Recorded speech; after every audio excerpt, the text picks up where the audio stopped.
श्री राम जय जय राम।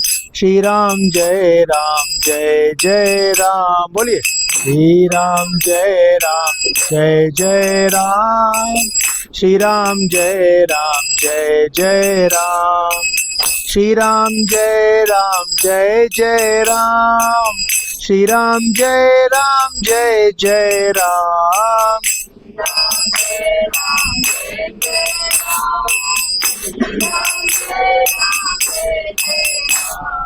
श्री राम जय जय राम। श्री राम जय जय राम।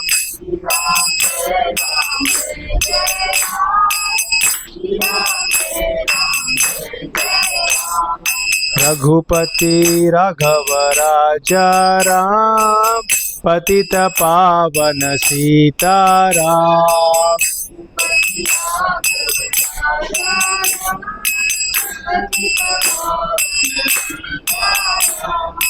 रघुपति राघव राजा राम। पतित पावन सीताराम।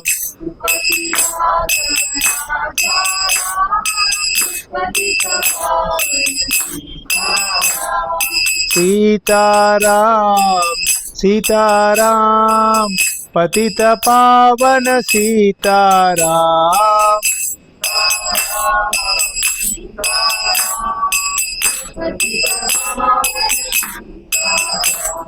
सीताराम सीताराम पतित पावन सीताराम।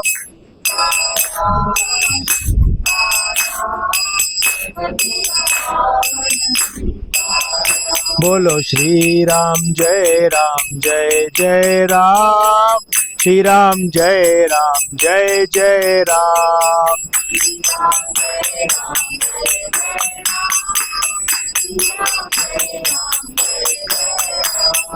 श्री राम जय जय राम। श्री राम जय जय राम।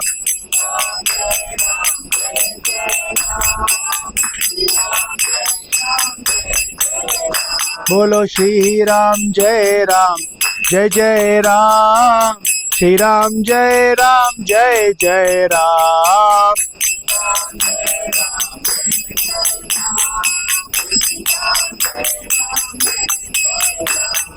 रघुपति राघव राजा राम। पतित पावन सीताराम।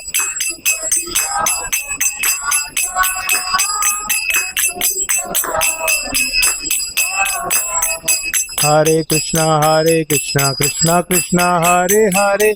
हरे राम राम राम हरे हरे।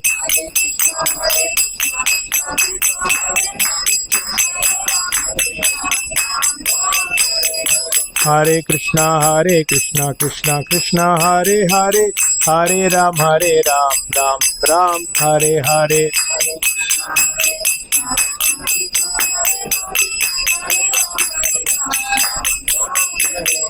हरे कृष्णा कृष्णा कृष्णा हरे हरे। हरे राम राम राम हरे हरे।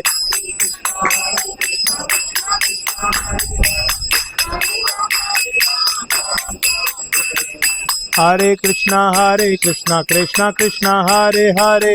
हरे राम राम राम हरे हरे।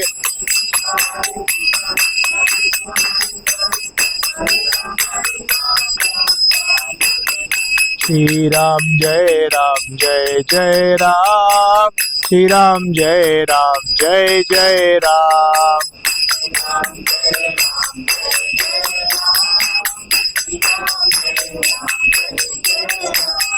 श्री राम जय जय राम। श्री राम जय जय राम।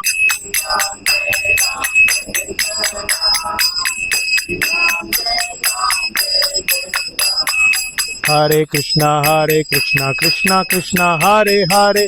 हरे राम राम राम हरे हरे।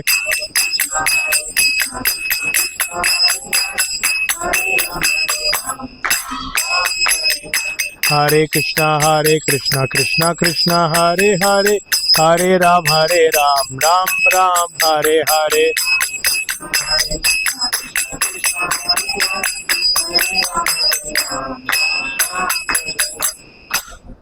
हरे कृष्णा। सियावर रामचंद्र की, पवन सुत हनुमान की।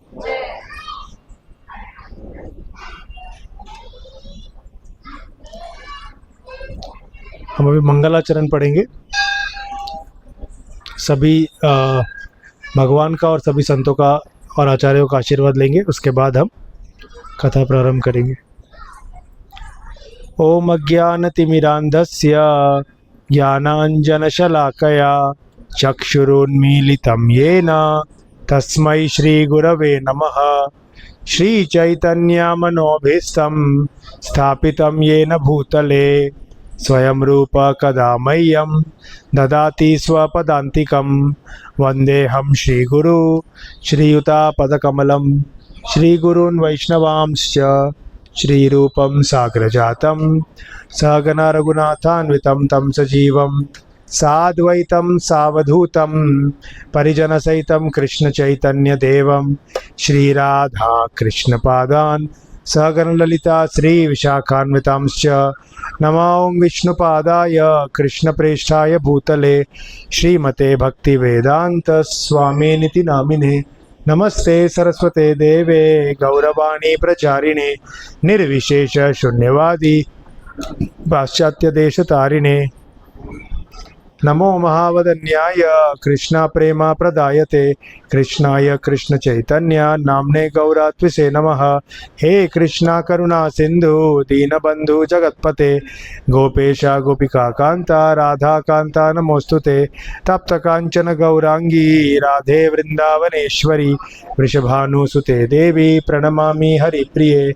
वाञ्छाकल्पतरुभ्यश्च कृपा सिन्धुभ्य एव च पतितानां पावनेभ्यो वैष्णवेभ्यो नमो नमः। जय श्री कृष्ण चैतन्य प्रभु नित्यानंद श्री अद्वैत गदाधर शिवसदि गौर भक्तवृंद। हरे कृष्णा कृष्णा कृष्णा हरे हरे, हरे राम राम राम हरे हरे। हरे कृष्णा कृष्णा कृष्णा हरे हरे, हरे राम राम राम हरे हरे।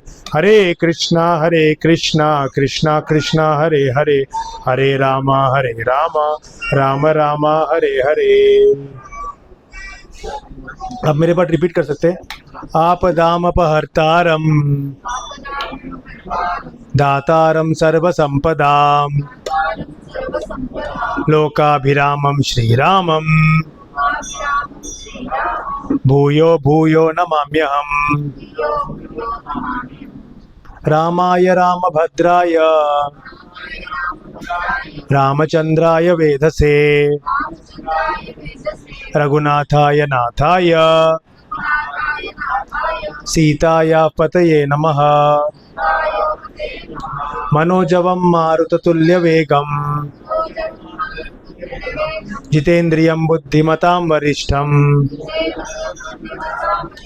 वातात्मजं वानरयुद्धमुख्यं श्रीरामदूतं शरणं प्रपद्ये। हरे कृष्ण। तो कितने लोग पिछले सप्ताह में आए थे सत्संग में? अच्छा, 3-4 लोग आए थे। कितने लोग पहली बार आ रहे हैं आज? पहली बार आ रहे? सब लोग पहली बार आ रहे हैं? बाकी लोग? हरे कृष्ण। हाँ, आप लोग आगे भी आ सकते हैं। आगे जो बैठेंगे उनको ज़्यादा हम स्वीट्स मिलेगा उनको बाद में। आगे आएंगे तो अच्छा है, ठीक है। पीछे वालों को हम क्वेश्चन पूछेंगे, जो पीछे बैठेंगे उनको हम सवाल भी पूछेंगे थोड़ा, और आगे वालों को मिठाई मिलेगा। तो रामायण के बारे में सबको पता है, सबने मतलब स्टोरी सुना है और रामायण का, है ना। तो रामायण में कोई बताना चाहता है कि रामायण में आपका फेवरेट कैरेक्टर कौन है?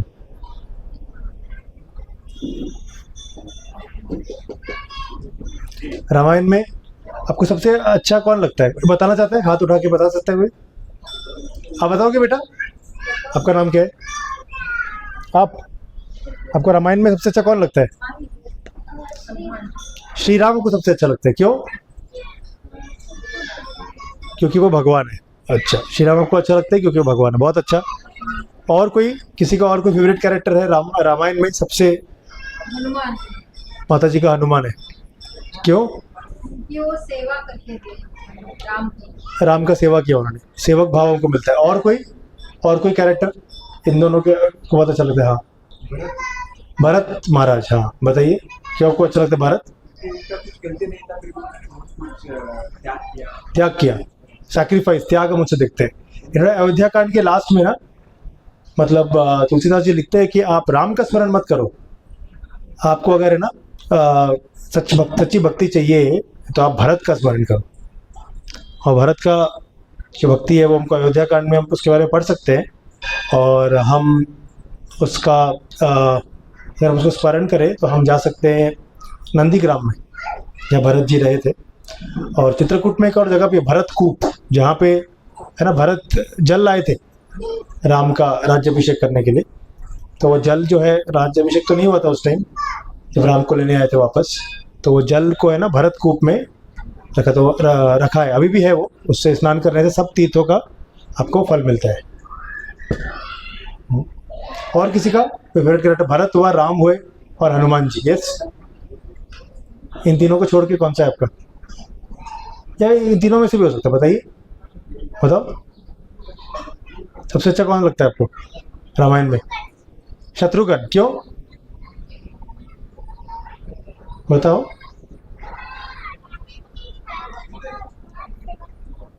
राम जी का बहुत सेवा किया। तो शत्रुघ्न जो थे ना, जैसे लक्ष्मण जी राम जी का सेवा करते थे, वैसे शत्रुघ्न जी भरत का सेवा करते थे।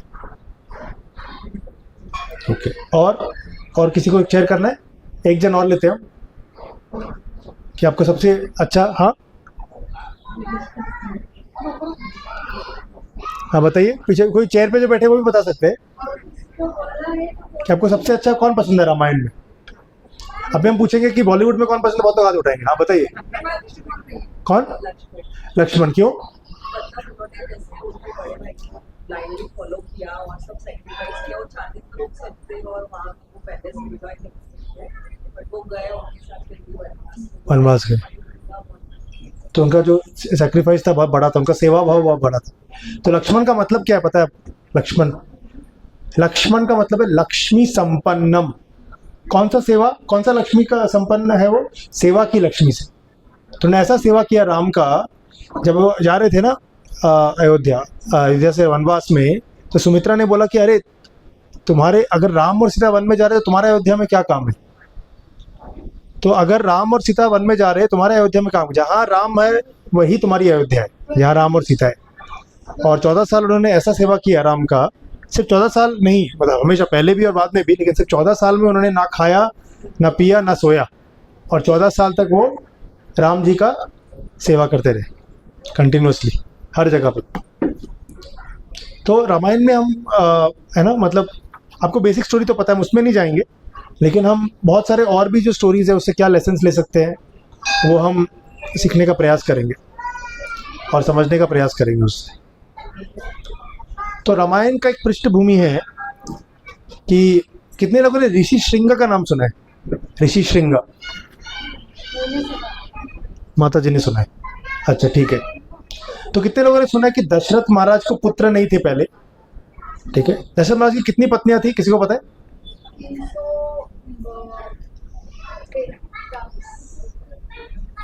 हाँ उसके आसपास कुछ है, कितने पत्नियां थी? हाँ हाँ उसके आसपास ही है। कितनी पत्नियां थी टोटल, कोई बता सकता है? दशरथ महाराज की कितनी पत्नियां थी? हाँ बोलिए। 3 तो मेन थी, 3 मेन, कौशल्या, सुमित्रा और कैकेयी। और उनको एक्चुअली कितने पत्नियां थी टोटल? 353। तो कैसी आई इतनी पत्नियां उनके पास? तो एक्चुअली क्या था कि जब है ना त्रेता युग में दशरथ महाराज आए थे, तब परशुराम है ना, परशुराम जो थी ना, भगवान के अवतार थे, परशुराम भी थे। आपने देखा होगा शायद रामायण सीरियल में या इसमें, जब राम धनुष तोड़ते परशुराम बहुत गुस्सा हो जाते है ना। तो परशुराम जो थे ना, वो क्षत्रियों का संहार कर रहे थे, और उनका एक मतलब जितने भी क्षत्रिय थे ना उनका संहार कर रहे थे वो। तो उनका एक रूल था कि कोई भी क्षत्रिय जो है ना जब अभी विवाह कर रहे हैं ना तो उसका संहार नहीं करेंगे। तो जब भी परशुराम युद्ध करने आते थे दशरथ विवाह करते थे ऐसे करते करते उनके 353 वाइफ्स हो गए, लेकिन फिर भी उनके एक भी पुत्र नहीं था। तो उन्होंने पुत्र प्राप्ति करने के लिए वशिष्ठ मुनि को पूछा, तो उन्होंने कौन सा यज्ञ किया था? हाँ, पुत्र कामेष्टि यज्ञ। तो किसने कराया था वो यज्ञ, किसी को पता है? हाँ हाँ, ऋषि श्रृंगा। तो ऋषि श्रृंगा को क्यों चुना गया था, किसी को पता है? क्यों ऋषि श्रृंगा, और कोई ऋषि क्यों नहीं? विश्व वशिष्ठ मुनि ने क्यों नहीं कराया? क्योंकि उस मुनि ने कभी स्त्री का मुंह नहीं देखा था। स्त्री का मुंह नहीं देखा था। अच्छा, तो स्त्री का मुंह देखने से कैसे, मतलब वो उसका क्राइटेरिया क्यों होता है ऐसा कि स्त्री का मुंह नहीं देखा होना चाहिए? और कैसे हो सकता है कि कोई व्यक्ति ने कभी स्त्री का मुंह नहीं देखा हो? क्योंकि वो तो कोई भी व्यक्ति अपने माँ का मुंह तो देखेगा। बताइए, मालूम है आपको? तो ऐसा ही बताया गया था कि आपको ऐसे ही मुनि से यज्ञ करना होगा कि उसने कभी भी स्त्री का मुंह न देखा हो। हाँ, मतलब स्त्री का मुंह नहीं देखा होगा, इसका मतलब ये है कि उसने कभी काम वासना को कभी अनुभव ही नहीं किया होगा। क्योंकि पुत्र कामेष्टि यज्ञ करने के लिए ना अभी कलयुग अभी पॉसिबल नहीं है वो करना। कलयुग में, त्रेता युग में था वो। तो पुत्र कामेष्टि यज्ञ करने के लिए ऐसे प्योर सेंट चाहिए, ऐसा साधु चाहिए जो जिसमें ना काम भावना बिल्कुल भी ना हो, है ना। तो ऐसा कौन हो सकता है? तो जैसा आपने बोला कि उसने कभी स्त्री का मुंह नहीं देखा हो, तो कैसे हो सकता है कि कोई व्यक्ति ने कभी स्त्री का मुंह नहीं देखा हो?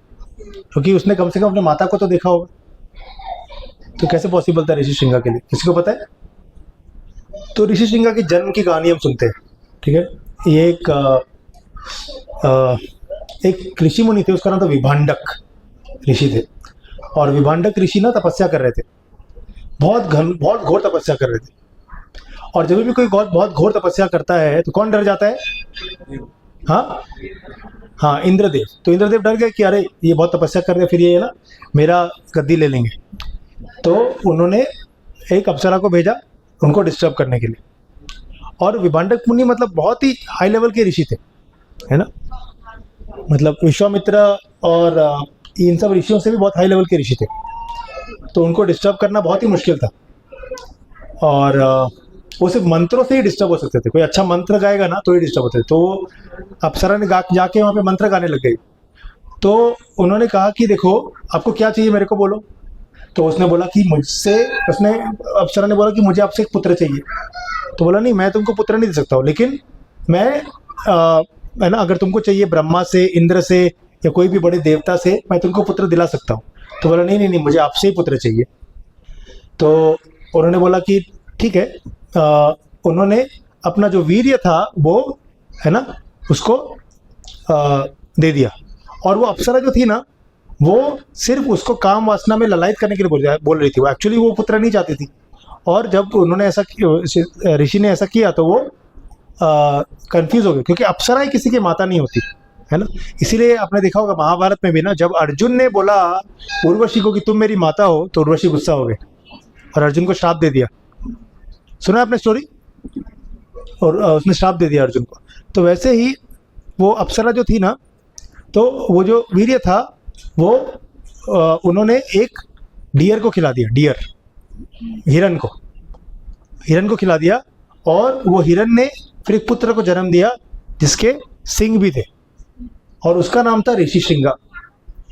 और वो जंगल में रहते थे, तो उन्होंने कभी स्त्री नहीं देखा। सब जो विभांडक ऋषि थे ना, उन्होंने उनका संरक्षण किया। और विभांडक ऋषि के साथ सब जितने भी थे सब ब्रह्मचारी थे। और वो ऐसे जंगल में रहते थे जहाँ पे मादा पशुएं भी नहीं थी, सिर्फ मेल ही पशुएं थे। ऐसे जंगल में वो रहते थे वहाँ। तो इसीलिए उनका क्वालिफिकेशन था, इसीलिए उनको बुलाया, इसीलिए वशिष्ठ मुनि ने उनको बुलाया फिर पुत्र कामेष्टि यज्ञ करने के लिए। और फिर जैसा हम जानते हैं कि पुत्र कामेष्टि यज्ञ करने के बाद वो पुत्र कामेष्टि यज्ञ से देव उत्पन्न हुए। और उन्होंने वो खीर जो था, वो खीर कौशल्य को दिया, कैकेयी को दिया। उन्होंने सुमित्रा के साथ शेयर किया। और चारों राजकुमार जो चारों विष्णु अवतार है, उनका जन्म हुआ, राम, लक्ष्मण, भरत और शत्रुघ्न। और ये है ना, आपको एक शायद न्यू एक स्टोरी मिला जानने के लिए, है ना। और किसने हनुमान के बारे में बोला ना? हनुमान के बारे में किसने बोला था? माता जी आपने बोला ना। हाँ, हनुमान के बारे में। हाँ, कितने लोग को पता है कि हनुमान जी सिंदूर क्यों लगाते हैं? मालूम है कितने लोगों को? पूरे बॉडी में सिंदूर क्यों लगाते हैं? और ओके, ठीक है, कुछ लोगों को पता है, सबको नहीं, सबको पता है हनुमान जी सिंदूर क्यों लगाते हैं पूरे बॉडी में। आपने देखा होगा जब आप इस मंदिर के अंदर एंटर करेंगे तो लेफ्ट साइड में हनुमान जी है, पूरा लाल कलर के है ना, लाल से। तो हनुमान जी सिंदूर क्यों लगाते हैं? सिंदूर कौन लगाते हैं? सिंदूर तो माताएं लगाती है अपने सुहाग का रक्षण करने के लिए, है ना। तो हनुमान जी सिंदूर क्यों लगाते हैं, इसके बारे में भी हम चर्चा करेंगे, ठीक है। और भी कुछ स्टोरीज हनुमान जी के बारे में, ठीक है। और हाँ, तो ये 4 कुमारों का जन्म हुआ, ठीक है। उसके बाद तो ये धीरे धीरे बड़े हो रहे थे और फिर इनको शिक्षा के लिए वो कहाँ पे गए? शिक्षण प्राप्त करने के लिए किस मुनि के आश्रम में गए? कौन बताएगा? हाँ, वशिष्ठ मुनि। हाँ राइट, वशिष्ठ मुनि के आश्रम में वो लोग शिक्षा प्राप्त करने के लिए गए। तो जब शिक्षा प्राप्त करने के लिए गए ना, तो कृष्ण के बहुत सारे बाल लीलाएं हैं, लेकिन राम जी के भी कुछ नटखट बाल लीलाएं हैं। तो एक बार वो जब वहाँ पे गए थे ना, तब उन्होंने धनुष विद्या उनसे सीखा नहीं था, सीखने वाले थे। तब राम और लक्ष्मण जा रहे थे एक दिन वशिष्ठ मुनि के साथ। वशिष्ठ मुनि थोड़ा आगे आगे चल रहे थे। तो राम और लक्ष्मण ने बोला कि एक है ना, वहाँ पे एक माता जी जा रही थी। एक माता जी वो अपने सर पे ना बहुत बड़ा घड़ा लेके जा रही थी, पानी का भरा हुआ घड़ा, और उनके नाक में ना एक बहुत बड़ा नोज रिंग था, नथ जिसको बोलते हैं ना, नथनी, बहुत बड़ा था वो। तो वो नथनी देख के ना उनको कुछ बदमाशी जो बोलते हैं ना, ऐसा उनको सोचा कि चलो कुछ हम है ना क्रीड़ा करते। तो उन्होंने तीर चलाया। उनको तीर चलाने में परफेक्ट नहीं थे उस टाइम, भगवान को सब परफेक्शन है, लेकिन वो लीला है।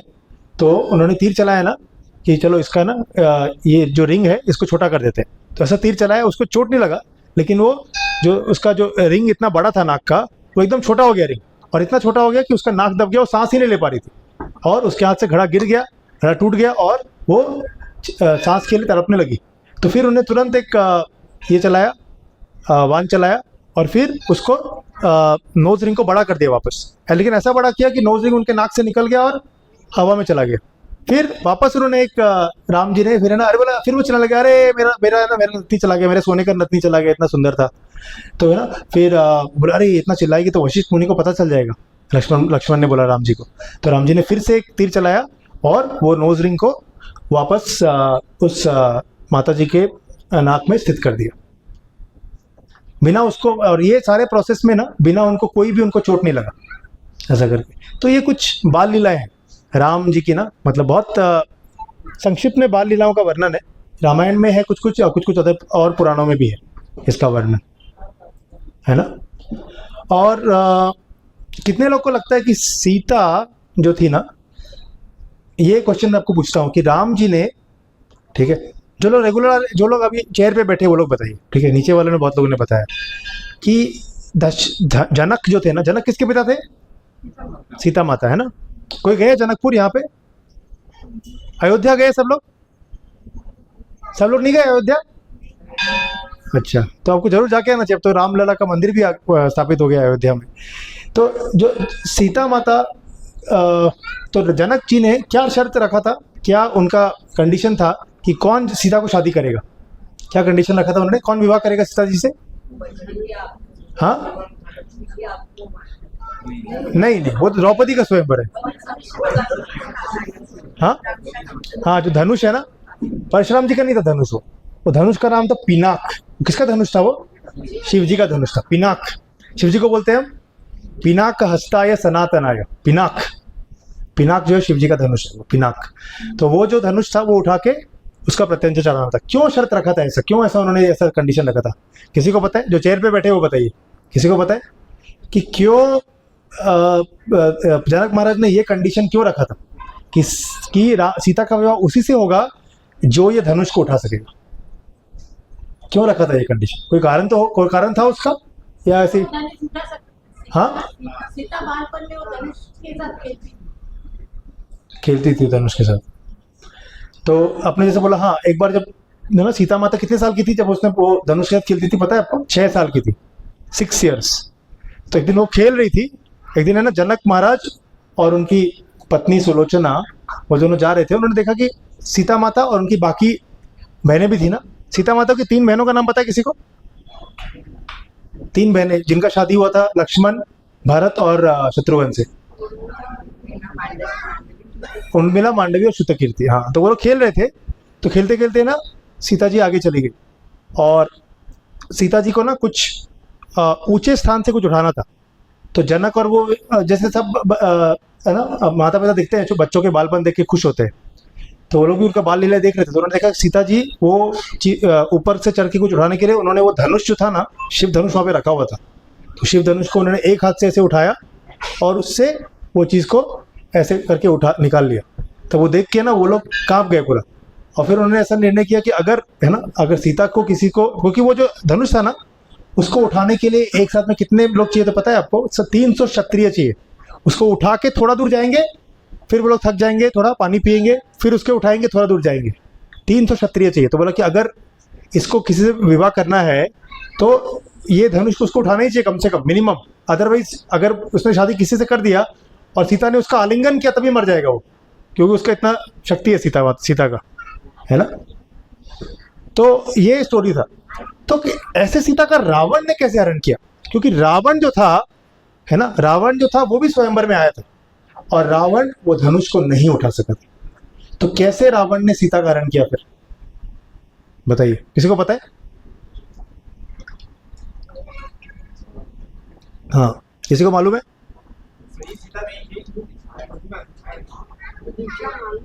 वो सीता नहीं थी, वो छाया सीता थी। तो कहाँ से आई छाया सीता? किसने दिया छाया सीता? वो राम ने दिया था। किसके हेल्प से बनाया था वो छाया सीता? तो क्योंकि रामचंद्र जी भगवान है, तो वो जब वन में गए थे तो उनको पता था, है ना, कि हाँ सीता का हरण होना है, और वो एक लीला थी कि हाँ इस प्रयोजन से हम रावण तक पहुंचेंगे। लेकिन सीता कौन है?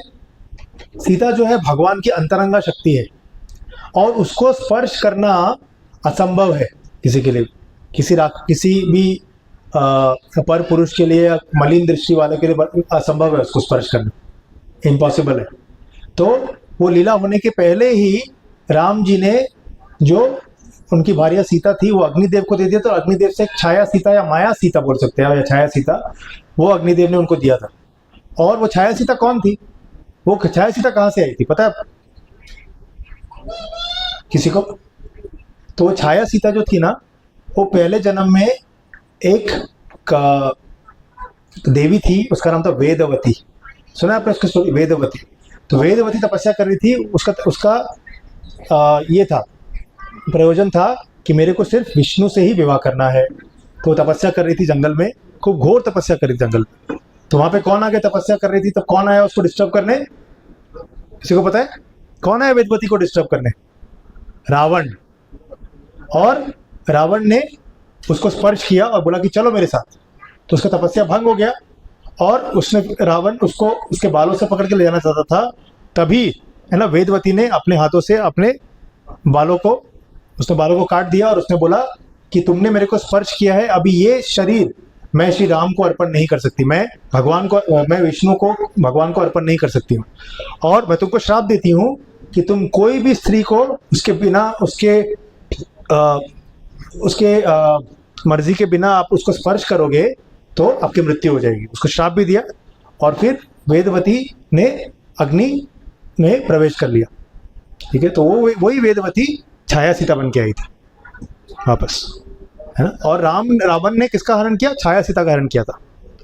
और जब राम युद्ध जीत किए थे लंका का, तब उन्होंने वापस अग्नि परीक्षा जब हुआ, तो अग्नि परीक्षा में छाया सीता वापस अग्निदेव के पास चली गई, और जो असली सीता थी वो वापस राम जी के पास आ गई। ठीक है, तो ये छाया सीता जो थी वो वेदवती थी। और उस टाइम ना जब जो असली सीता थी उन्होंने बोला कि राम जी को बोला कि अरे ये छाया सीता ने इतना सेवा किया है, तो ये छाया सीता को भी आप अपनी पत्नी के रूप में स्वीकार करो। तो राम जी ने बोला नहीं, मैं मर्यादा पुरुषोत्तम में लीला में हूँ अभी, तो मैं अभी एक ही पत्नी स्वीकार कर सकता हूँ। फिर उसने बोला कि नेक्स्ट जन्म में मैं इसको, नेक्स्ट अवतार में मैं इनको स्वीकार करूँगा। कौन सा अवतार है वो? हाँ नहीं, हाँ नहीं, भगवान का कौन सा अवतार है? जिसमें उन्होंने वेदवती को पत्नी रूप में स्वीकार किया। बालाजी, हाँ, जिस इस मंदिर में हम है बालाजी उनका कौन सा अवतार हुआ था? पद्मावती। तो वेदवती पद्मावती के रूप में आई और बालाजी ने उनका वरण किया उस टाइम। तो ये ऐसे बहुत सारे लीलाएं हैं रामायण में, बहुत सारी चीज़ें हम सीख सकते हैं रामायण के जो लीलाएं हैं उसमें। और हम अगर सीता स्वयंवर का लीला हमने चर्चा किया, और हाँ, उसके बाद हम देखते हैं कि रामचंद्र जी अरण्य कांड में जब हम जाते हैं तो रामचंद्र जी वनवास में थे, है ना। वनवास में जब थे तो नासिक में जब वो आए, पंचवटी रघुनंदन आए, तो पंचवटी जब वो आए तो पंचवटी में कौन मिलने आता है उनको? हाँ, शूर्पणखा। हाँ, आप लोग गए पंचवटी? कितने लोग गए? वो तो अयोध्या थोड़ा दूर है, लेकिन पंचवटी तो दूर नहीं है यहाँ से ज़्यादा। पंचवटी कितने लोग गए नासिक में? कोई नहीं गए पंचवटी? तो जाके आइए, पंचवटी जरूर दर्शन करके आइए। तो बहुत सुंदर स्थान है, लक्ष्मण जी का तपोभूमि भी है वहाँ पे, और तपोवन। और वो पंचवटी में शूर्पणखा आई, और शूर्पणखा ने क्या बोला, क्या देखा वहाँ पे, है ना? राम और लक्ष्मण को देखा। किस भावना से देखा? काम वासना से देखा। और राम जी को क्या बोला? रामचरितमानस में आता है, तुम सम नर नहीं मो सम नारी, है ना। वो शूर्पणखा ने बोला कि तुम सम नर नहीं मो सम नारी। तो ये सच था कि गलत था? ये सच था, क्योंकि राम जी जैसा नर हो ही नहीं सकता, क्योंकि वो नर श्रेष्ठ है, पुरुषोत्तम है ना। और मो सम नारी, लेकिन ऐसा नारी भी कोई हो ही नहीं सकती, है ना, जो मतलब अपने काम पूर्ति के लिए इतना नीचे गिर जाए, है ना। और फिर हमें कहानी पता है कि ना, राम जी ने उनको बोला कि अरे मैं तो मर्यादा पुरुषोत्तम हूँ, मेरी ऑलरेडी पत्नी है, देखो, तो तुम लक्ष्मण के पास जाओ। लक्ष्मण बोलते मेरे से शादी करोगे ना, मेरे से आप विवाह कर लोगे तो आपको सेविका बनना पड़ेगा, फिर हमेशा आपको सीता का सेवा करना पड़ेगा, और मैं राम का सेवा करता हूँ। तो शूर्पणखा ने बोला कि अरे ये सीता ही सब प्रॉब्लम का कारण है, मैं सीता को ही खा जाती हूँ। और जैसे ही उन्होंने ऐसा किया, लक्ष्मण ने क्या किया, उसका, है ना, ऑपरेशन कर दिया। ऑपरेशन डन, नाक कान कट, तो नाम हो गया नासिक उस जगह का। तो ये जो है, उसके बाद रावण को जो है ना, रावण को बहुत गुस्सा है कि मेरी बहन के साथ ऐसा हो गया। गुस्सा आया रावण को? क्या लगता है आपको कि मेरे बहन के साथ इतना बुरा हुआ? तो ऐसा लगता है बाहर से, लेकिन ऐसा नहीं था। रावण को क्या लगता था? रावण को लगा कि कोई को लगेगा कोई मेरी बहन के साथ ऐसा कैसे कर सकता है। लेकिन रावण को क्या लग रहा था पता है? रावण को दोनों में फर्क है। रावण को लग रहा था कोई मेरी बहन के साथ ऐसा कैसे कर सकता है। तो उसमें मैं जो था ना, वो बहुत इंपॉर्टेंट था। तो असुरों के लिए ना हमेशा मैं इंपॉर्टेंट होता है। तो अगर हम देखते हैं कि हमारे जीवन में हम हमेशा मैं या मुझे को अपने आप को सेंटर में रखना चाहते हैं, तो वो एक आसुरिक प्रवृत्ति है। जैसे हिरण्यकश्यप, रावण, ये सब हमेशा ना अपने आप को सेंटर में रखना चाहते हैं, है ना। तो रावण ने जब उसको पता चला कि शूर्पणखा के साथ ऐसा हुआ है, तो उसने बोला मेरी बहन के साथ ऐसा कैसे हो सकता है ना। और शूर्पणखा जो थी ना, उसने, वो अगर चाहती तो रावण को क्या बोल सकती, जाओ उनसे युद्ध करो, उनको पराजित करो। लेकिन उसने क्या बोला? उसने उनको सीता का डिस्क्रिप्शन बताया कि सीता का जो सौंदर्य है वो कैसा है, उसको डिस्क्राइब किया उसको, और उसको बोला कि तुम उसको हर के ले आओ। तो ये एक एनवी को दिखाता है। एनवी मतलब ईर्ष्या को दिखाता है। और ईर्ष्या जो है वो भगवान की भक्ति में बहुत बड़ी बाधा है। जैसे आप देखो कि अलग अलग जो हमारे अनर्थ होते हैं, काम, क्रोध, लोभ, मोह, ये सब हम भगवान की सेवा में यूज़ कर सकते हैं। जैसे क्रोध किसी को है ना, तो हम क्रोध कर सकते हैं उन लोगों को दंड देने के लिए जो एंटी, जैसे हनुमान जी ने क्या किया था, एंगर को कैसे यूज़ किया था, लंका को जला दिया, है ना। और उसमें उन्होंने रॉ मटेरियल भी एनिमी का यूज़ किया, मतलब तेल और जो ये था क्या बोलते हैं, तेल, कॉटन और सब कुछ उनका यूज़ करके उन्होंने चला, लेकिन उन्होंने एंगर को यूज़ किया, क्रोध को यूज़ किया भगवान की सेवा में। तो क्रोध को यूज़ किया जा सकता है ना। काम को भी आप देखोगे, बहुत जगह पे आप देखोगे काम को भी यूज़ होता है। जैसे काम को है, अगर हम गृहस्थ धर्म में काम से हम अगर ऐसे संतान उत्पन्न करें जो भगवान के भक्त बने तो भगवान का सेवा हो सकता है। लेकिन ईर्ष्या को कभी भगवान के सेवा में नहीं लगाया जा सकता है।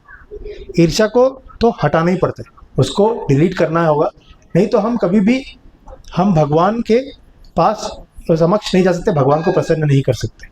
तो ईर्ष्या का भावना था, शूर्पणखा का ईर्ष्या का भावना था सीता से, है ना।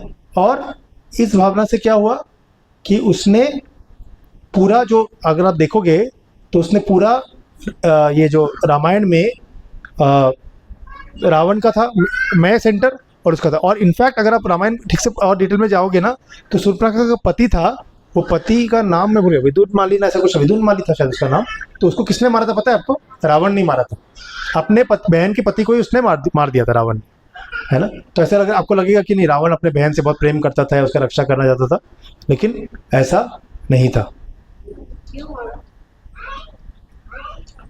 पर वही ईगो इश्यूज, ईगो डिफरेंसेस था, कुछ ऐसा नहीं है।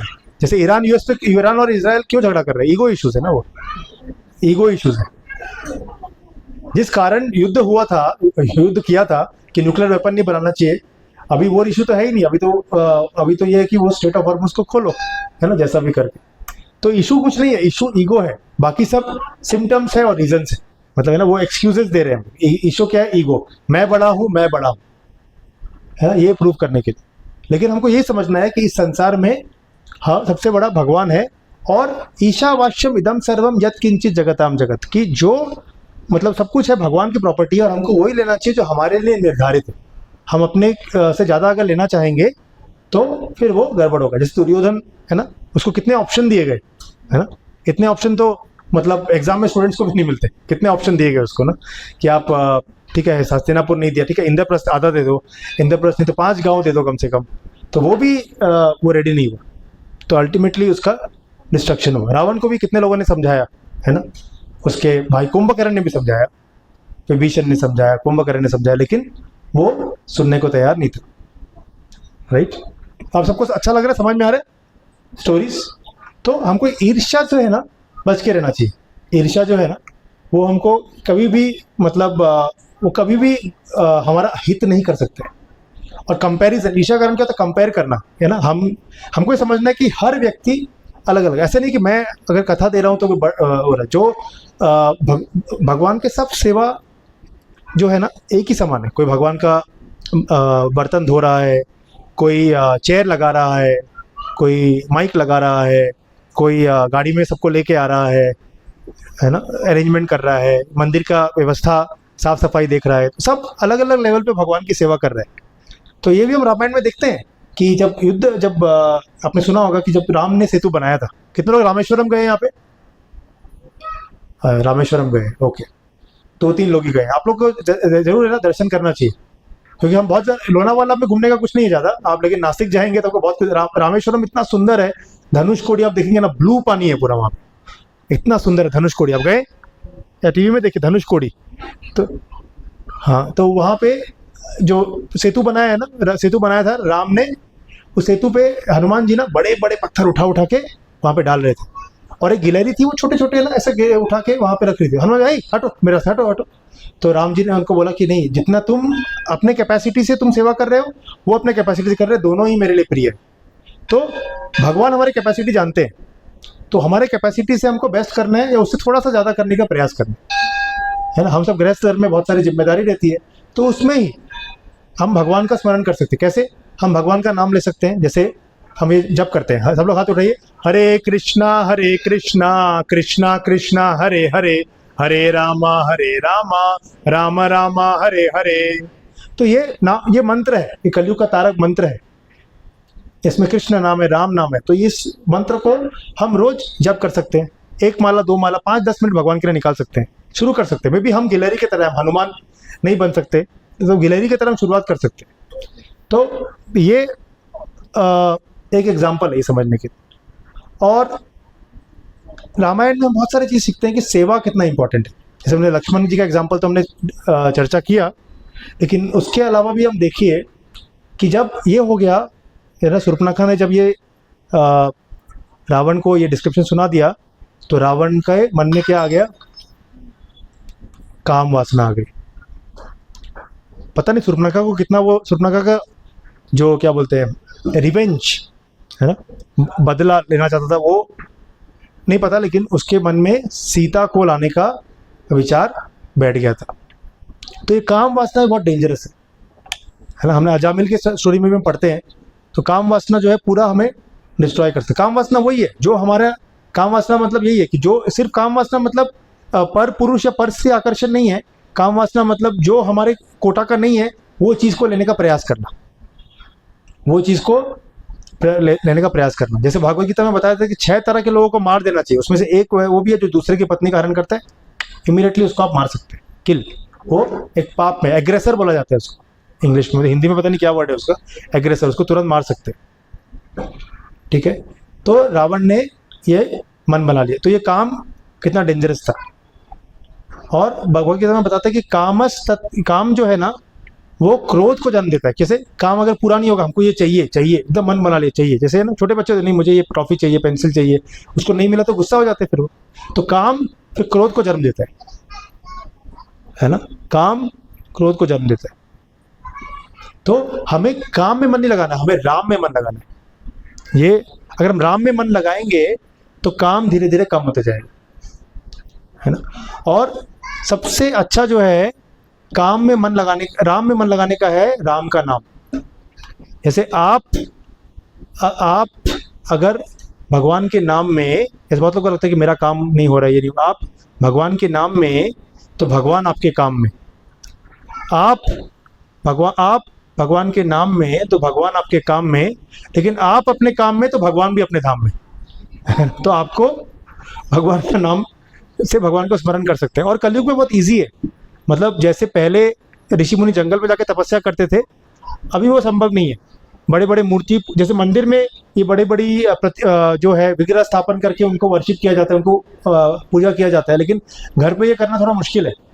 लेकिन भगवान का जो नाम जप है वो करना बहुत आसान है ना। और देखिए राम नाम से ही, राम का जो नाम था उससे ही वो सारे पत्थर तैर गए थे, है ना। तो और उन्होंने पुल बना लिया और सब ने वो पुल को पार भी किया और लंका गए। तो अभी रावण ने ना, coming back to the point, Ravan ने मन बना लिया कि मुझे सीता का हरण करना है। तो उसने, रावण ने एक प्लॉट बनाया। किसको कांटेक्ट किया उसने? किसको? उसका फ्रेंड कौन था उसमें? मारीच। कौन था मारीच? मारीच कौन है, किसी को पता है? मारीच का ओरिजिन क्या है? मारीच कौन है? किसका बेटा है, किसका पिता है, कौन है मारीच?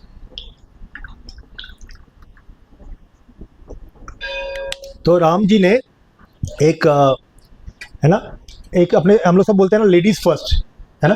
लेडीज फर्स्ट मतलब लेडीज को हम लोग पहला सम्मान देते हैं। तो ऐसे राम जी और कृष्ण ने भी किया। जब कृष्ण आए तो पहले लेडीज किसको मारा उन्होंने? किसको मारा फर्स्ट? कृष्ण ने पूतना। और राम ने किसको मारा फर्स्ट? बताइए, चेयर वाले बताइए पीछे। राम ने कौन से राक्षस को सबसे पहले मारा था? राक्षसी को, चलो फीमेल राक्षसी को, ताड़का। तो ताड़का के 2 पुत्र थे, मारीच और सुबाहु, है ना। तो एक बार उनसे भी युद्ध हुआ था।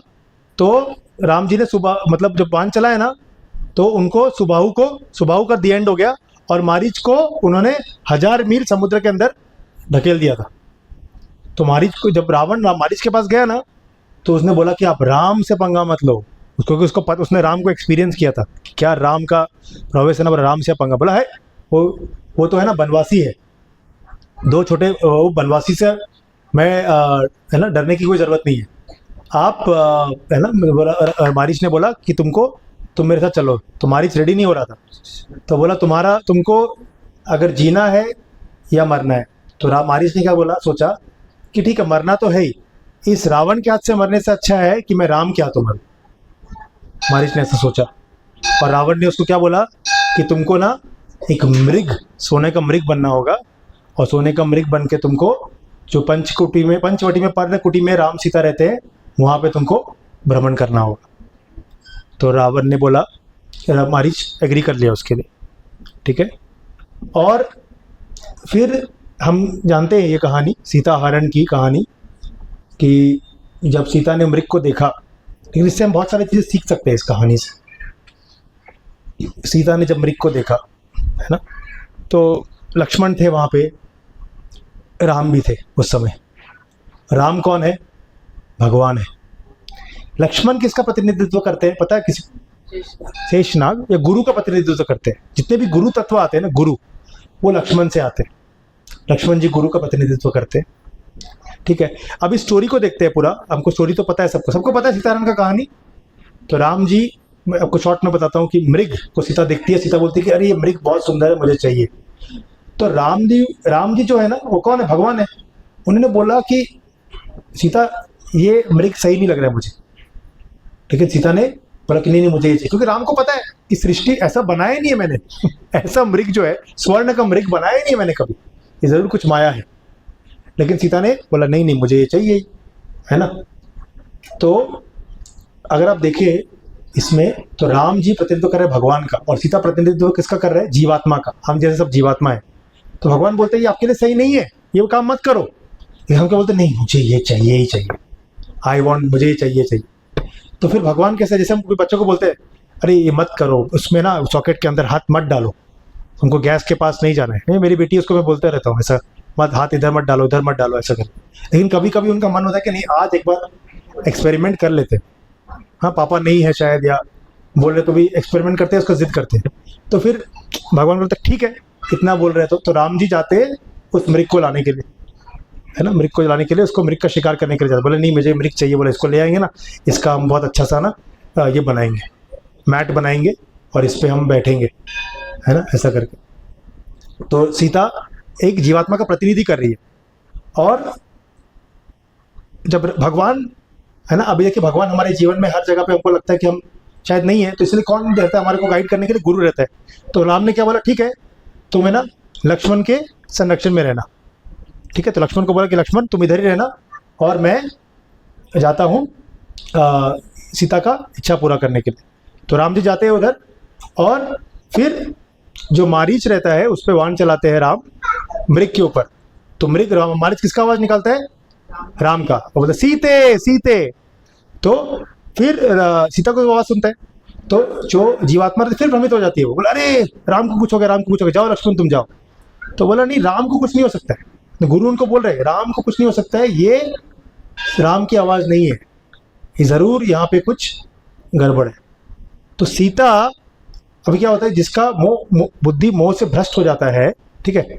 आप सीता माता के बारे में सोचिए, अभी सोचिए कि सीता अगर एक प्रतिनिधित्व कर रही है हमारे जैसे बद्ध जीवात्मा के, हाँ, तो सीता बोलती है उसको कि अरे नहीं तुमको जाना ही होगा, तुम है ना मेरी बात समझ नहीं रहे हो, राम संकट में है।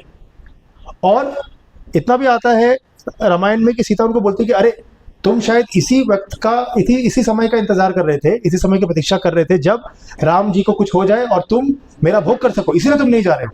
तो जब ऐसा सीता उनको बोलती है तो फिर लक्ष्मण भी जाने के लिए प्रतिबद्ध हो जाते हैं। और लक्ष्मण बाउंड्री खींच के जाते हैं, ठीक है। गुरु जो रहते हैं ना, गुरु उनको समझाते हैं, इसलिए लक्ष्मण जी गुरु का प्रतिनिधित्व कर रहे हैं, गुरु उनको समझाते हैं कि नहीं ऐसा नहीं है। फिर उनको फिर भी बोलते हैं, तो गुरु बहुत प्रयास करते हैं रक्षा करने के लिए कि राम को कुछ नहीं हो सकता। ठीक है आप अगर चाहते हो तो मैं जाता हूँ, लेकिन मैं ये लक्ष्मण रेखा खींच के जाता हूँ, इससे बाहर नहीं आने का है, ठीक है। तो गुरु भी हमको कुछ देते हैं कि आपको ये मर्यादाओं का पालन करना है ना। गुरु हमको इंस्ट्रक्शन देते हैं या हमको आदेश देते हैं, शिक्षाएं देते हैं कि ये शिक्षा का पालन हमको करना है, और शिक्षा देके फिर हमको वो जाते हैं। तो लक्ष्मण भी चले जाते हैं। और फिर कौन आता है? तो फिर कौन आता है? जब जो जीवात्मा है वो भगवान का तिरस्कार करते हैं, गुरु का तिरस्कार करते हैं, उनकी आज्ञाओं का पालन नहीं करते हैं, तो फिर कौन आएगा जीवन में? रावण।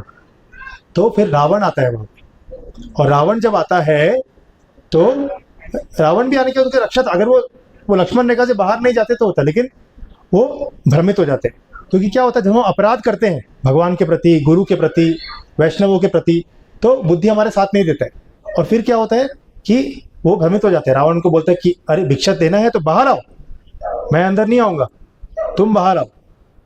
तो सीता भ्रमित होके बाहर आ जाती है ना, प्रलोभन में बाहर आ जाती है। इसलिए हमको भी बहुत सारे प्रलोभन मिलते हैं संसार में, तो हमें बुद्धि से जो हमें गुरु और भगवान बता रहे हैं, जो भगवत गीता, रामायण, शास्त्र से हम सीख रहे हैं, उसको अपनाना है। लेकिन हम लोग क्या होता है कि भ्रमित हो जाते हैं। क्यों भ्रमित हो जाते हैं? क्योंकि हम बहुत ज़्यादा social media, mobile, TV, serials, movies, इन सब चीज़ों से हमारा मन भ्रमित हो जाता है। तो हम वैसे ही डिसीजन लेते हैं जो प्रलोभन में फंस जाते हैं, और फिर रावण क्या होता है, रावण सीता का हरण कर लेता है। तो वैसे ही हमारा भी फिर हरण या हम मुश्किल में पड़ जाते हैं। और फिर भी भगवान इतना दयालु होते हैं कि फिर भी भगवान और गुरु हमारा रक्षण करने के लिए आते हैं। लेकिन फिर भी हमें विपत्ति में वो जाना पड़ता है। तो विपत्ति, ये एग्जाम्पल से हम समझ सकते हैं कि गुरु के जो इंस्ट्रक्शंस है, जो शिक्षाएं हैं, वो अगर हम फॉलो करें और भगवान और गुरु पे हम लगाए तो मन लगाए तो हम इससे बच सकते हैं। तो समझ में आया सबको ये उदाहरण? ये जो सीता हरण का पृष्ठभूमि से हमने समझने का प्रयास किया कि हम अगर अपने आप को सीता के जगह पे देखें, एक जीवात्मा के जगह पे, तो हम इससे बहुत सारी चीज़ें सीख सकते हैं सीता हरण की लीलाओं से, और अपना संरक्षण कर सकते हैं। तो सीता का हरण जब हो गया तो सीता को रावण ले जा रहा था पुष्पक विमान से, है ना। और पुष्पक विमान को पे उसको रक्षा करने के लिए कौन आता है? जटायु, है ना।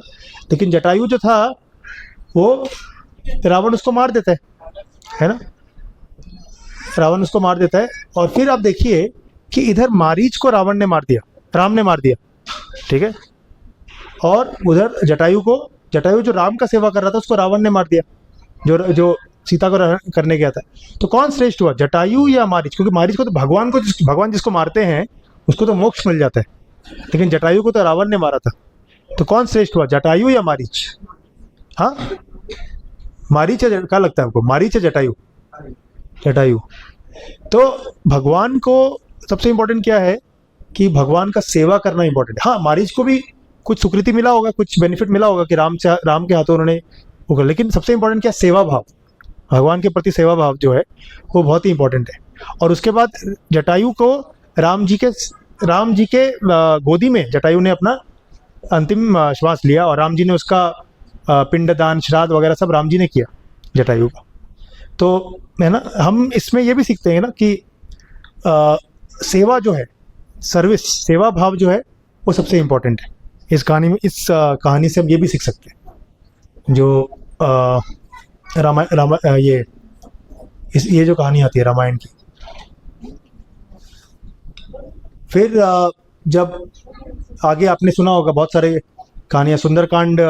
फिर जब राम जी उनको ढूंढते हैं, फिर हनुमान जी से मिलते हैं और सुग्रीव से मिलते हैं, और उसके बाद हम देखेंगे किष्किंधा कांड में वो सब वानर जो है वो अलग अलग दिशाओं में जाके सीता माता की खोज करते हैं, और हनुमान जी और सारे वानर किस दिशा में जाते हैं, दक्षिण दिशा में, है ना। और वहाँ पे जामवन जी हनुमान जी को प्रेरित करते हैं, और संपाति ने उनको बताया, संपाति ने पता बताया कि सीता को रावण ले आया, रावण सीता को ले गया है लंका की तरफ। तो फिर हनुमान जी वहाँ पे जाते, किसने, सबको पता है स्टोरी, हनुमान जी कैसे लंका पे जाते हैं, है ना। तो हनुमान जी जब लंका की तरफ जाते हैं तो जो समुद्र पार करते हैं तो उनको अलग अलग बाधाएं भी आती है ना। सबसे पहले कौन आता है, पता है किसी को? जब सीता माता, जब हनुमान जी पार करते हैं, हाँ, मैनाक पर्वत। हाँ, मैनाक पर्वत को बोलता है अरे हनुमान जी आप थोड़ा थक गए, आराम करो आराम करो। हनुमान जी बोला कि नहीं, मैं सेवा करना बहुत इंपॉर्टेंट है, सेवा सबसे इंपॉर्टेंट है, आराम का टाइम नहीं है अभी, है ना, मुझे से। तो लेकिन उसका आदर भी करते, तो वो जाके उसको स्पर्श करके फिर आगे बढ़ जाते। तो हनुमान जी मतलब विनय भी है, विजय भी है, विनय भी है, दोनों है हनुमान जी। तो जो भगवान का भक्त होता है वो सिर्फ ऐसा नहीं है अरे हट मेरे को आगे जाना है, ऐसा नहीं, वो विनय भी है, मतलब सम्मान भी करना चाहते हैं लोगों का, भले ही बहुत बड़ा हो लेकिन उसका हृदय हमेशा विनम्र है। तो ये हम हनुमान जी सीख सकते हैं। और फिर हनुमान जी जो है वो बहुत चतुर भी है। देखते हैं हनुमान जी जब आगे जाते हैं तो सुरसा माता मिलती है उनको, है ना। तो देवताओं ने भेजा तो सुरसा को उनका परीक्षा लेने के लिए, नागों की माता सुरसा।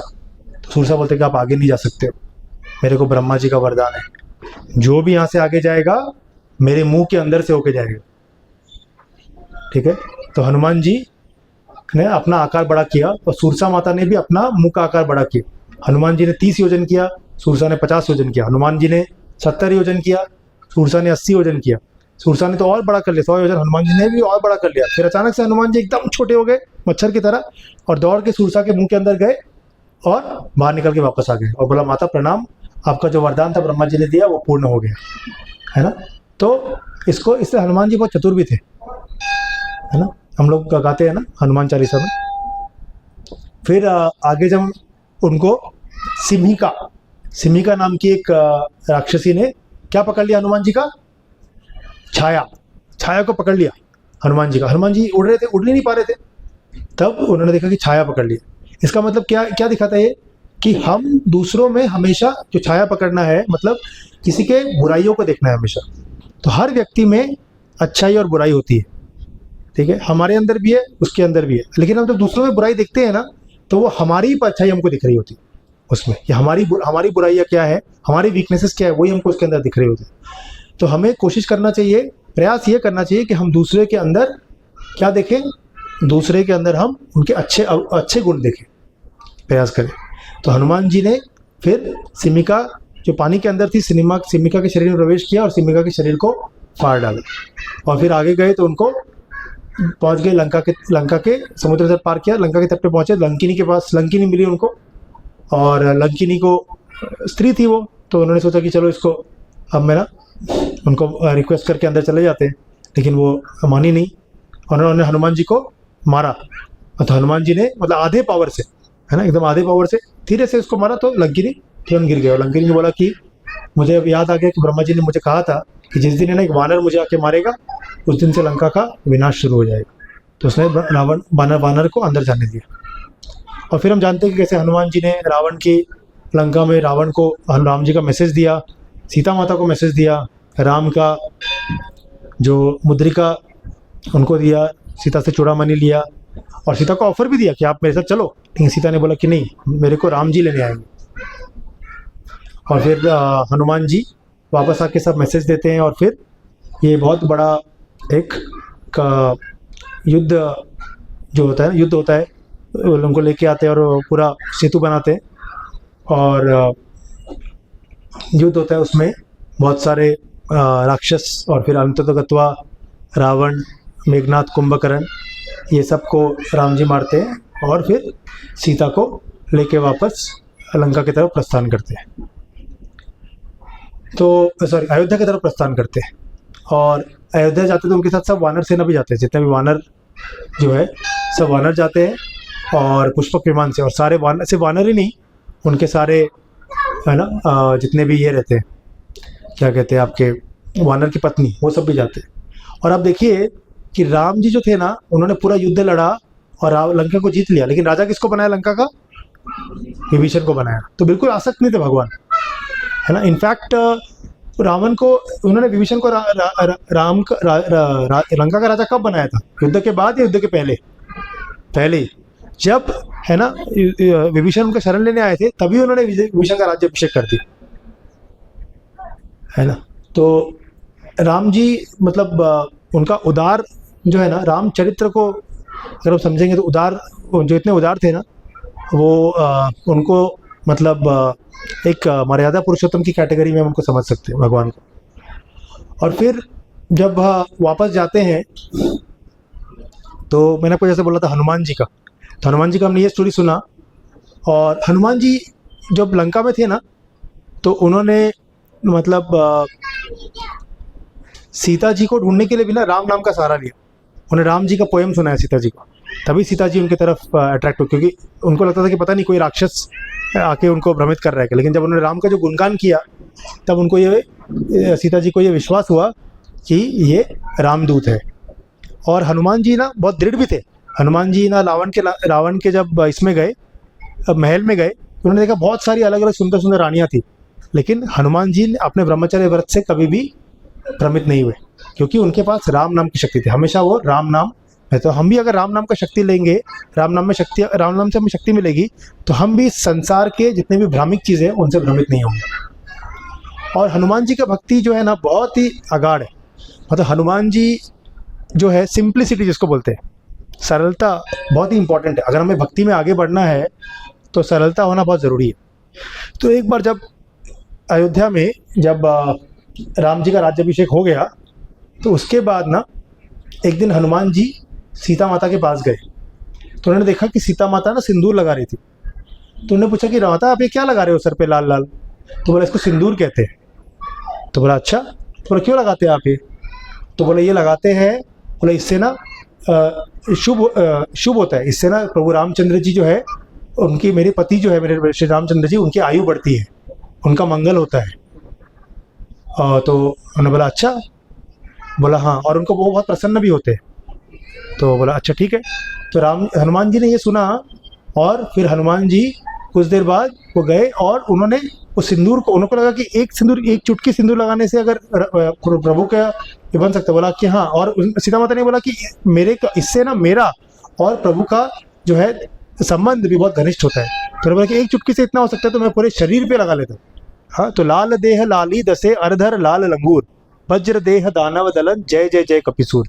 ये हनुमान जी का एक श्लोक आता है, लाल देह लाली दसे, लाल पूरा, उन्होंने अपने पूरे शरीर को लाल कर लिया। और वो लाल शरीर लेके वो राम दरबार पे जब गए तो सब लोग हंसने लगे उनके ऊपर। तब सीता माता ने पूछा कि अरे हनुमान तुमने ये क्या किया? तो उन्होंने बोला कि माता आपने ये बताया आपने बोला ना कि एक चुटकी से प्रभु का इतना उम्र बढ़ जाता है, तो मैंने पूरा शरीर में ही सिंदूर लगा लिया कि ना मेरे प्रभु ना अनंत काल तक चिरंजीवी हो जाए। तो ऐसा उनका प्रेम था, सरल था, ऐसा नहीं सोचा अरे मैं सिंदूर लगा के जाऊंगा तो सब लोग क्या सोचेंगे, लाल लाल, है ना, ऐसा होगा नहीं। मेरा मतलब उनको सिर्फ ये इंपॉर्टेंट था कि क्या राम जी को प्रसन्न करेगा, है ना। तो ये सरलता भक्ति में हम हनुमान जी से सीख सकते हैं। और हनुमान जी को कोई भी जो है ना, कुछ भी चीज़ों की आवश्यकता नहीं थी, उनको सिर्फ भगवान राम और राम सीता का सेवा करने में ही रुचि थी। जब हनुमान जी सीता माता का पता ढूंढ के आते हैं ना, तो राम जी बोलते हैं हनुमान को मैं तुमको कुछ नहीं दे सकता हूँ, मैं तुमको अपने आप को दे सकता हूँ। तो राम जी हनुमान जी को आलिंगन करते हैं, है ना। और फिर जब अयोध्या का राम का राज्याभिषेक हो जाता है तो सब जितने भी वानर सेना रहते हैं ना, सबको वो लोग पारितोषिक देते हैं, सुग्रीव को कुछ, अंगद को कुछ, नल नील को कुछ, सबको देते हैं। तो हनुमान जी को भी, तो हनुमान ने तो बहुत बड़ा रोल किया, हनुमान जी को कुछ देना चाहिए। तो सबका हनुमान जी को बुलाते हैं। तो सीता जी ना, सीता के गले में ना एक मोती की माला रहती है, बहुत प्रेशियस, पता है आपको स्टोरी है, सुना है आपने? तो मोती की माला जो है ना, वो निकाल के उन्हें हनुमान जी को देते हैं। बोला हनुमान को ये देते हैं। तो हनुमान जी बोलते ये मेरे लिए? तो सीता माता बोलते हाँ आपके लिए। तो हनुमान जी ये आपके लिए पुत्र है। हनुमान जी उसको, सीता माता उनको पुत्र मानती है। और फिर वो मोती को लेते हैं और वो हर मोती को, वो माला को ऐसे देख रहे होते हैं, हर मोती को, और ऐसे मोती को ना धीरे धीरे मोती को निकालने लगते हैं उससे, और वो माला पूरा टूट जाती है और सब जगह पे वो मोती गिर जाती है। बोला क्या करे हनुमान, तुमने तो अपराध कर दिया, ये तुमने इसका तिरस्कार कर दिया, ये जो आपको जो गिफ्ट सीता माता ने दिया। तो बोला मैं इसमें राम सीता को ढूंढ रहा था, लेकिन मुझे राम सीता कहीं मिल नहीं रहे इसके अंदर। तो हर चीज़ में राम सीता, बोला हर चीज़ में तुम्हारे राम सीता, क्या तुम्हारे हर चीज़ में राम सीता बसे हैं? ऐसा उनको क्वेश्चन पूछते हैं कुछ दरबारी वहाँ पे। तो बोला हाँ, मुझे ना मतलब राम सीता के बिना मेरा कोई अस्तित्व नहीं है। और फिर हनुमान जी ना अपना छाती फाड़ के दिखाते हैं कि उनके हृदय में हमेशा राम सीता विराजमान है। तो ऐसे बहुत सारी, है ना, लीलाएं हैं रामायण में। और हरि अनंत हरि कथा अनंता, मतलब जितना भी हम बोलेंगे वो कमी है। तो आप सबको बहुत बहुत धन्यवाद कि आपने इतना समय निकाला और मुझे ये अवसर दिया कि मैं कुछ राम जी, हनुमान जी के बारे में और रामायण से कुछ आपके समक्ष प्रस्तुत कर सकूं, जो भी मैंने गुरुओं से, साधुओं से सुना। तो क्योंकि मेरी कोई योग्यता नहीं थी, जस्ट मैंने रिपीट किया जो भी मैंने सुना था। तो आप सबका आशीर्वाद चाहिए और मैं यही भगवान से प्रार्थना करता हूँ, कामना करता हूँ कि, है ना, आपके जीवन में हमेशा राम जी का ध्यान हो, राम जी का वास हो और हमारे देश में राम राज्य हो, यही हम कामना करते हैं। हरे कृष्णा। किसी का कोई प्रश्न है तो पूछ सकते हैं, बस है 5 मिनट, फिर हम कीर्तन करेंगे।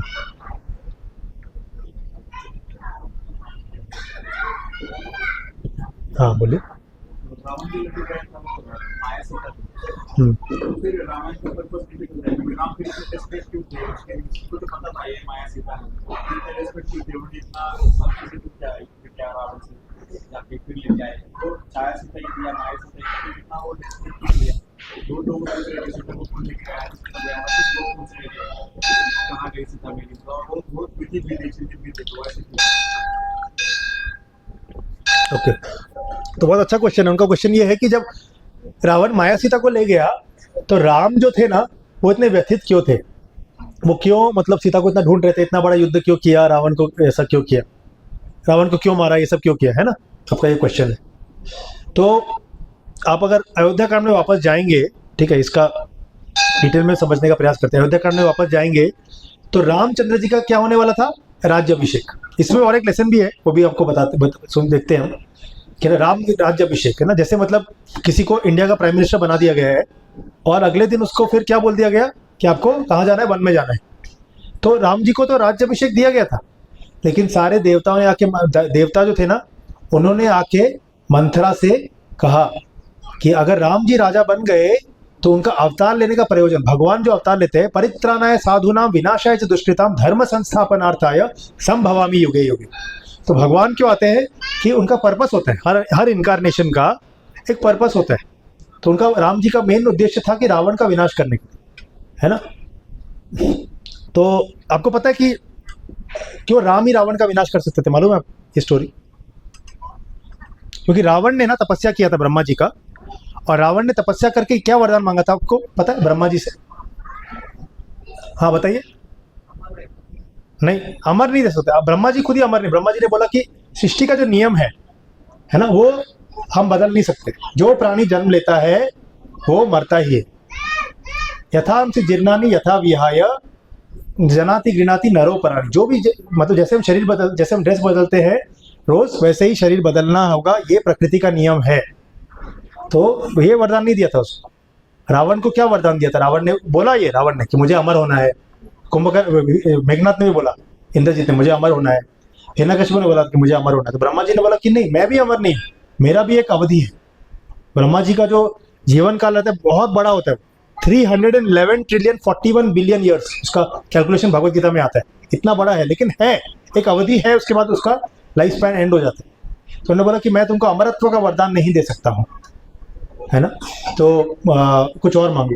तो उन्होंने बोला कि ठीक है, मेरे को यक्ष नहीं मार सके, किन्नर नहीं मार सके, सब कुछ और जितने भी थे ना प्राणी थे, सब तरह के प्राणियों से उन्होंने, लेकिन उन्होंने बोला कि ये है ना, ये दो जो ब्रह्मा जी आपने जो दो ये बनाए हैं, योनि बनाए हैं, इनसे मुझे वरदान नहीं चाहिए, क्योंकि इनसे नहीं मरने का वरदान मांगना रावण का जो स्वाभिमान है उसके बियॉन्ड है। कौन से दो योनि पता है आपको? मनुष्य और वानर, है ना। मनुष्य मतलब है ना, उनका मतलब अगर तपस्या करके वरदान मांगेगा मुझे चींटी नहीं मार सके हम, है ना, वैसा उसका था। और तो इसीलिए उनका प्रॉब्लम भी वही था, रावण का प्रॉब्लम, उसका मेन प्रॉब्लम था ईगो, है ना, उसका प्रॉब्लम ईगो था, अहंकार था उसका प्रॉब्लम। इतना उसने देखा भी, कुंभकर्ण मर गया, मेघनाथ मर गया, पूरा अक्षय कुमार, अतिकाय सब मर गए, फिर भी उनको बोला कि नहीं, मैं अपना, है ना, मतलब मैंने बोला कि मैंने जितने भी शक्तियां हासिल की है ना, अपना ईगो से किया। और जिस महादेव ने उसको वरदान दिया था, उसी कैलाश को रावण ने उठा लिया, है ना। उसका नाम पहले दशानन था, रावण का पहला नाम दशानन था, उसी कैलाश को उसने उठाया, है ना। और शिवजी ने फिर एक जो उनका अंगूठा था नीचे रखा, तो वो कैलाश नीचे चला गया और रावण का हाथ दब गया। तो रावण जोर से चिल्लाया, इतना जोर से रोया कि उसका नाम पहले दशानन था, फिर उसका नाम रावण, तभी उसका नाम रावण पड़ गया, क्योंकि इतना जोर से रोया उसने। तो going back to your point, ये जो स्टोरी में आपने जो क्वेश्चन पूछा था ना, तो फिर मंथरा ने, इसलिए Manthara was an agent of the demigods, देवताओं के वो एक एजेंट थे। और उन्होंने फिर कैकेयी को वो सारी पाठ पढ़ाया, अपने जैसे पढ़ा, और राम जी फिर वन में गए। और जो भगवान ये जो दिखाते हैं ना कि सीता से वियोग जो दिखा रहे हैं भगवान, ठीक है, ये दिव्य लीला है, ठीक है। भगवान को तो सब पता है, ठीक है, सारी चीज़ें कि सीता कहाँ है, लेकिन ये लीला है ना, क्योंकि भगवान जो है वो भी लीला का आस्वादन भी करना चाहते हैं, है ना। जैसे आप ड्रामा कर रहे हैं, ड्रामा जो है आपको पता है सब कुछ, लेकिन उसमें इमोशन तो देना पड़ेगा, वैसा करके, है ना, इमोशन देना पड़ेगा। और रावण का एक्ट तो गलत ही था, इवन तो छाया सीता का हरण किया है, ठीक है। द्रौपदी का वस्त्र हरण, कृष्ण ने क्या बोला कि द्रौपदी का वस्त्र हरण तुम्हारा निजी पर्सनल प्रॉब्लम नहीं था, पर्सनल अपमान नहीं था, इसलिए महाभारत नहीं किया हमने, वो नारी जाति के सम्मान का प्रश्न था, इसीलिए वो युद्ध करके दुशासन, दुर्योधन और जो जितने भी उसमें इन्वॉल्व थे उन सबको दंड मिला। ये दिखाने के लिए कि स्त्री का अपमान जो है वो बहुत ही विनाशकारी है। It was not a personal revenge that ना, वो हमको ऐसा समझना चाहिए उसको, वैसा है। तो वहाँ यहाँ पे भी मतलब उसने जो छाया सीता का हरण भी किया रावण ने, तो रावण को तो नहीं पता था छाया सीता जो भी है, अगर पता भी हो तो कोई भी स्त्री का हरण करना जो विवाहिता है बिना उसके आज्ञा के, वो एक अपराध है, एक घनिष्ठ पाप है। तो उसको रावण को तो उसको सजा मिलना ही था उसके लिए। ठीक है, हरे कृष्ण। और किसी का प्रश्न है? पीछे से कोई पूछना चाहता है? हाँ माता जी बोलिए। जो दिवाली का कहानी सुन के आए थे राम जी वापस आए थे ये वाली दिवाली, लेकिन एक्चुअली क्या होता था वो 14 साल एग्जैक्ट पूरा करके वो लोग आए थे।